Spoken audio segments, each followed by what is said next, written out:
You saw how math skill was very helpful, right? And how it quickly disabled the enemies even without having to be even close to them at all? Well, did you know that you can have it set up so that math skill affects every single enemy?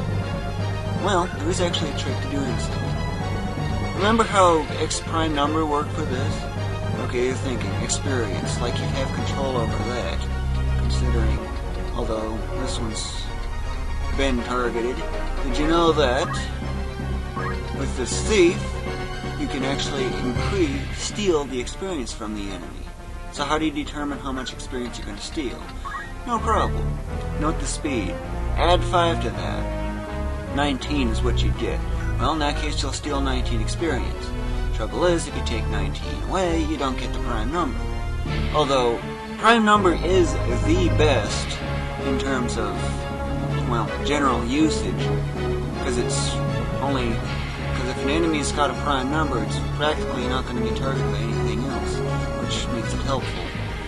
But if you're not mathematically inclined like I am, you can go with 5. That's easy to do. The ones that is either a 0 or 5, good, then it's multiple of 5. Do note that 0, a whole number as a 0, does not count. That's 0, 0, you know. But you can also go with 4, and I kind of really don't recommend 4 much. But that's also fairly easy to do. If the tens digit is even, the ones digit will be either a 0, 4, or 8. If the tens digit is odd, then for a multiple of 4, it will either be a 2 or a 6. That's how you do 4. For 3, of which I very strongly advise against doing, because all your characters will be targeted. For 3, all you gotta do is add up the digits, and if that results in a multiple of 3, take 93 there. Add the digits, that's 12. Add the digits again, that's 3. If it reduces to 3, 6, or 9, it's a multiple of 3. Otherwise, it's not. It's one of my tricks I've known for a while. But since 19 won't work with that, but 20 will, because 73 is prime, I'm going to go raise the thief's speed. Remember yell?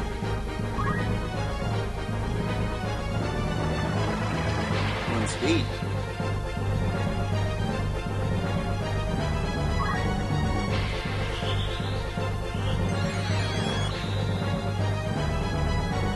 Yep, but I'm still using quick. One thing to consider is that when the MP is getting low, all you need to do is just use this. How much MP does it restore? Well, that depends on physical attack. Just multiply that by 5, and that's how much HP you restore. Divide that by 2 and round down, and that's how much MP you restore. So in this case, it'd be 55 and 77. Now, if you had attack up, then you basically multiply physical attack by 4 and divide it by 3, and that's then of course round down, and there you have it. Yeah, 4/3 is kind of screwy, but that's what I'm getting from my observations and calculations. I hate memory cursor.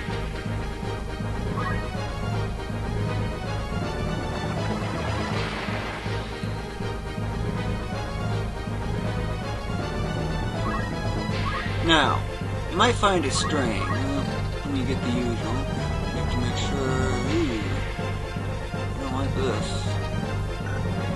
User into CT 21. That ain't gonna work. Well, anyway, move here. Yikes! A trap. And why did I just do that for? Why did I tell you to move there?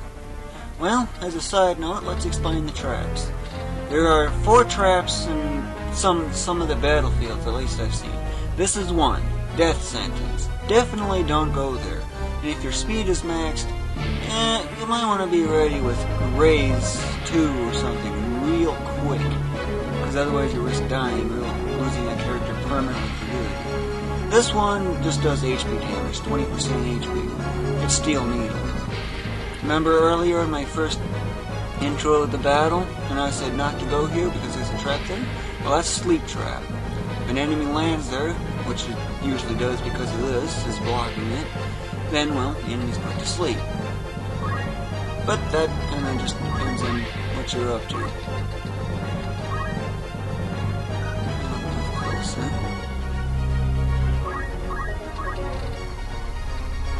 Quick. Oh always check the CT, because if it comes right after Ramza, that's going to get you your best results. Because it's almost like doubling your speed for that one moment. And my favorite spell. It's one of the backup enemy disablers, so that way in case you do end up losing the frog status because you're having a hard time getting math skill to switch, get one, and note that you're about to go. Now, it seems like you can go almost anywhere with teleport, right? Go as far as absolutely possible. Yeah, it's gonna fail, but we trigger the trap again. Keep triggering it, and do it deliberately, clear until level 1. Why? Well, it turns out, figures it's too far away. It's the fastest way. Well, I'll explain that during phase 2. Don't worry, levels are real quick and easy to gain. Now remember this? It was 73, right? Huh? 20. Remember, speed plus 5 determines that. So, still the experience.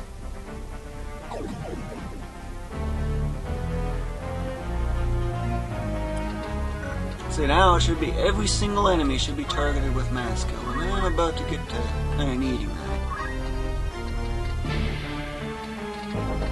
Yep, same thing. I've had teleport work with a space of 7 movements, but there's a good chance it'll fail. Move 4. That'll determine how far you can go, guaranteed. You can go extra, but there's a chance it'll fail. Games is too far. No, it's not. Here's the speed again, and just keep continuing the process. Now remember, use math skill to get the speed up to keep faith active on the enemies as long as you possibly can, and keep them asleep. Sleep lasts an incredibly long time.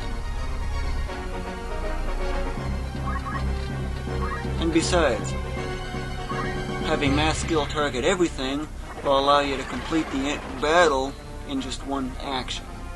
I'll explain that in the next segment.